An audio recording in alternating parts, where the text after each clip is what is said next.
जर तुम्ही 1 ते 14 मे मध्ये ही एक चूक केली, तुमचं नातं कायमचं बिघडू शकतं. आणि धक्कादायक गोष्ट, 90% मकर राशीचे लोक हीच चूक करतात. ती चूक काय आहे? थोड्या वेळात स्पष्ट होईल. कधी असं वाटतं का? तुम्ही कोणावर पूर्ण मनाने प्रेम करता, पण पुढे काय होणार आहे हेच कळत नाही. हे नातं टिकेल का, की तुटेल? मकर राशीच्या मित्रांनो, तुमचं प्रेम साधं नसतं. तुम्ही पटकन प्रेमात पडत नाही, पण जेव्हा पडता, पूर्ण मनाने पडता. पण इथे सगळं ठरतं टायमिंगवर. आज मी तुम्हाला सांगणार आहे, प्रपोजल कधी करायचं, कधी थांबायचं आणि कधी नातं वाचवायचं. मित्रांनो, 1 ते 14 मे हा तुमचा प्रपोजल विंडो आहे. या काळात प्रपोजल ॲक्सेप्ट होण्याची खूप स्ट्रॉंग शक्यता आहे. पण एक गोष्ट लक्षात ठेवा, जर तुम्ही डिले केला तर 15 मे नंतर एनर्जी बदलते.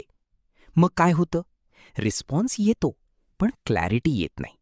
आणि इथेच लोक कन्फ्यूज होतात. समजा तुम्ही 12 मेला प्रपोजल करता, पॉझिटिव्ह उत्तर मिळतं. पण 18 मेला केलं तर उत्तर येतं, मला थोडा वेळ हवा आहे. फरक काय? टायमिंग. लव्ह लिव्ह इनमध्ये असलेल्यांनो, तुमचं नातं स्टेबल आहे, ट्रस्ट आहे. पण 15 मे नंतर एक सटल चेंज येतो. कधी पार्टनर डिस्टंट वाटतो, कधी छोट्या गोष्टींवरून टेन्शन येतं. हा चेंज का होतो आणि कसा हँडल करायचा हे पुढे क्लिअर होईल. मॅरिड लाईफ या महिन्यात ओव्हरऑल स्टेबल राहील. पण 19, 20, 21 मे हे 3 दिवस थोडे सेन्सिटिव्ह आहेत. छोट्या गोष्टी मोठा वाद बनू शकतात. जर तुम्ही रिॲक्शन दिलात तर प्रॉब्लेम वाढेल. पण जर तुम्ही शांत राहिलात तर सिच्युएशन कंट्रोलमध्ये येईल. आणि इथेच 90% लोक चुकतात. ते रिॲक्शन देतात आणि नातं बिघडवत बसतात.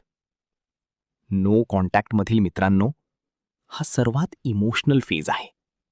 तुम्हाला वाटतं तो किंवा ती परत येईल का? गुड न्यूज आहे. 15 मे नंतर रिकनेक्शनची स्ट्रॉंग शक्यता आहे. पण एक कंडिशन आहे. जर ती पाळली नाही तर चान्स मिस होईल. समजा तुम्ही 3 महिने नो कॉन्टॅक्टमध्ये आहात. तुम्ही 3 महिने नो कॉन्टॅक्टमध्ये आहात. 16 मेला तुम्ही इमोशनल मेसेज पाठवता, पण रिप्लाय येत नाही. पण तुम्ही थांबता.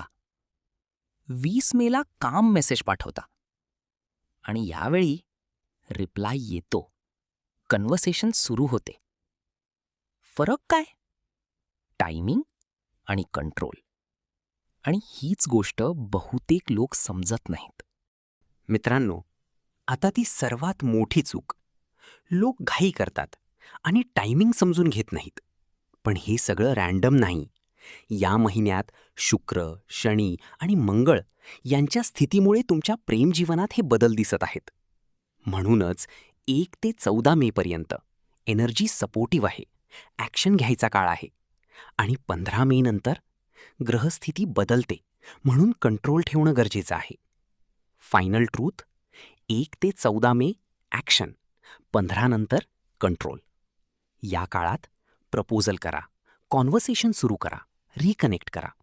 आणि 15 नंतर ओव्हर मेसेज करू नका, रिॲक्शन देऊ नका, पेशन्स ठेवा. हे फॉलो केलं तर हा महिना तुमचं नातं बनवू शकतो. नाही केलं तर हेच नातं हातातून जाऊ शकतं. मित्रांनो, प्रेमात जिंकणं म्हणजे योग्य वेळ ओळखणं आणि ग्रहांचा संकेत समजून घेणं. हा महिना तुमच्यासाठी एक मोठा टर्निंग पॉइंट ठरू शकतो. निर्णय तुमचा आहे. सांगा, तुम्ही सिंगल आहात, रिलेशनशिपमध्ये आहात की नो कॉन्टॅक्टमध्ये आहात? लाईक करा, शेअर करा, सबस्क्राईब करा. तुमची लव्ह एनर्जी ॲक्टिवेट करा.